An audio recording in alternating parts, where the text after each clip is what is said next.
నాకెందుకో ఒకటో అంతస్తు నుంచి కిందికి చూస్తేనే కళ్ళు తిరిగినట్టు అనిపిస్తుంది. ఇక రెండో మూడో అంతస్తులుంటే పక్కకి ఏదన్నా గట్టిగా పట్టుకొని నడుస్తా. కాళ్ళలు చెమటలు పుడతాయి. తల ఉంచి కిందికి చూద్దామంటే గుండె దడ కొట్టుకుంటూనే ఉంటది. నా లెక్క చాలా మందికి అనిపిస్తుంది కావచ్చు, కానీ నీకు వీళ్ళకి అసలు భయం అన్నదే లేదు. ఎట్లా పనిచేస్తారో చూడండి. मेरा व्यूअर्स लोग पूरा बोलते हैं, फॉलोअर्स पूरा बोलते रहते हैं सेफ्टी लगाओ, आप लोग सेफ्टी नहीं लगा रहे। ये एक लगा के पहले सेफ्टी लगाओ, सेफ्टी लगा के काम करो। और दिख रहा है गाइस कितना डेंजर है, बाप रे बाप। देखो देखो ये कैसे कर रहा है, देखो रे बाप रे, क्या इतना रिस्क का कौन करता है यार। ये देख के आराम से कर रहे हैं, ये करने के बाद सेफ्टी लगा पहले।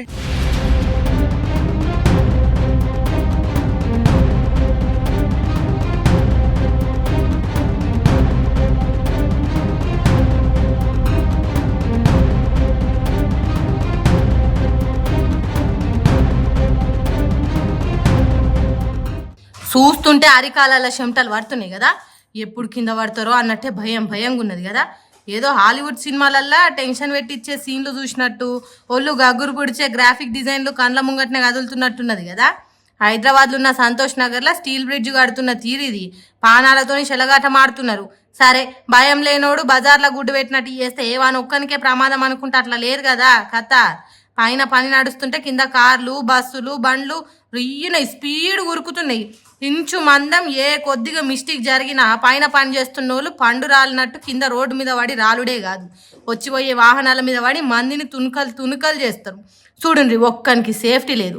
మళ్ళీ వీళ్ళు పని చేస్తున్న ఎత్తు మూరేడో బారేడో లేదు, ఏం తక్కువ తాడి షెట్ అంత ఎత్తున్నది. మరి వీళ్ళు ఇట్లా చేస్తుంటే స్టీల్ బ్రిడ్జ్ కట్టించేటోళ్లకు సిగ్గెట్లా అనిపిస్తలేదో. వాళ్ళు ఎందుకు కళ్ళు మూసుకున్నట్టున్నారో తెలియదు కానీ సరే వాళ్ళ సావు వాళ్ళు చేస్తారు. పానాల మీద ఆశలుంటే ప్రమాణాలు వాటిస్తారు అనుకున్నారే అనుకుందాం. కింద వచ్చిపోయే వాహనాల సంగతి ఏంది? ఈ పనికి సంబంధం లేని అమాయకులు ఆ ఇనుప బార్లు మీద పడితే చచ్చిపోరు కదా. అంత ఎత్తు మీద దిక్కులు చూసుకుంటా 100 ఫీట్ల రోడ్డు మీద నడిచినట్టు భయం లేకుండా నడిస్తే ఏందన్నట్టు ప్రమాదాలు చెప్పొస్తాయా? ఏ చిన్న మిస్టేక్ జరిగినా రక్తం కక్కుకొని చచ్చేంత ప్రమాదం అవుతుంది. ఇటు సర్కారు కూడా పని చేసేటోళ్లను ప్రమాదం జరగకుండా ప్రమాణాలు పాటించేటట్టు చేస్తలేదు. అందుకే ఈ బ్రిడ్జ్ కింద నుంచి పోతున్నోళ్ళు మమ్మల్ని బతకనిస్తారా లేకుంటే చంపుతారా, ఇంత భయం లేకుండా చేస్తున్నారేంది అని కోపం చేస్తున్నారు. ఇప్పటికైనా ఎంబటే పనులు ఆపి కింద బండ్లు కార్లు బస్సులు రాకుండా వేరే దిక్కుకు ట్రాఫిక్ ను మలిపి పనులు చేయాలని అంటుర్రు ఈ వీడియో చూసిన హైదరాబాద్ పబ్లిక్.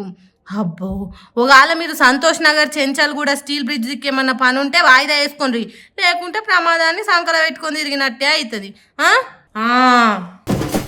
పెళ్లిలంతటా ఒక తీరు, తెలంగాణలో ఇంకో తీరు. కొన్ని దిక్కులలో పెళ్లిలకు పేరంటాలకు శాకాహారాలు పప్పు భోజనాలే పెడతారు, నీసు కూరల ముచ్చటే ఎత్తారు.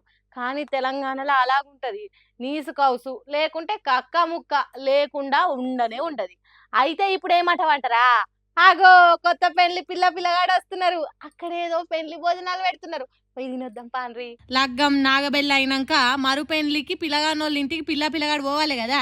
హాగో అందుకే కొత్త పెండ్లి జంట విజయ్ దేవరకొండ రష్మిక మందనలు నాగర్ కర్నూలు జిల్లా తుమ్మన్పేట అనే ఊరికొచ్చిండ్రు.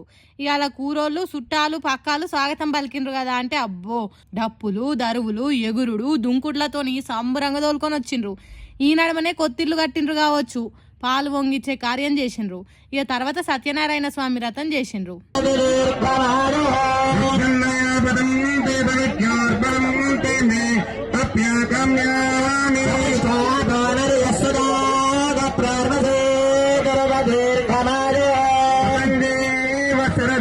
పూజలైనాక ఊరందరిని పిలిచి భోజనాలు పెట్టిండ్రు.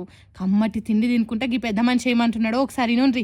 బాబాయ్ గారు మీ ఊరి బిడ్డ పెద్ద స్టార్ హీరో అయ్యాడు, ఈ రోజు పెళ్లి చేసుకుని మీ ఊరికి వచ్చి ఇక్కడ వ్రతం చేసుకుంటున్నాడు, మీ అందరికి భోజనాలు పెడుతున్నాడు. భోజనాలు ఎలా ఉన్నాయి? మంచిగా ఉన్నాయా? ఓకే. అబ్బా ఫస్ట్ క్లాస్ ఉన్నాయట భోజనాలు. ఆయన ధర్మాత్ముడు, ఎంత దూరం పోయినా ఎంత ఎత్తు ఎదిగినా ధర్మాత్ముడే అన్నట్టు కడుపులో ఏం కల్మషం లేకుండా చెప్పిండు.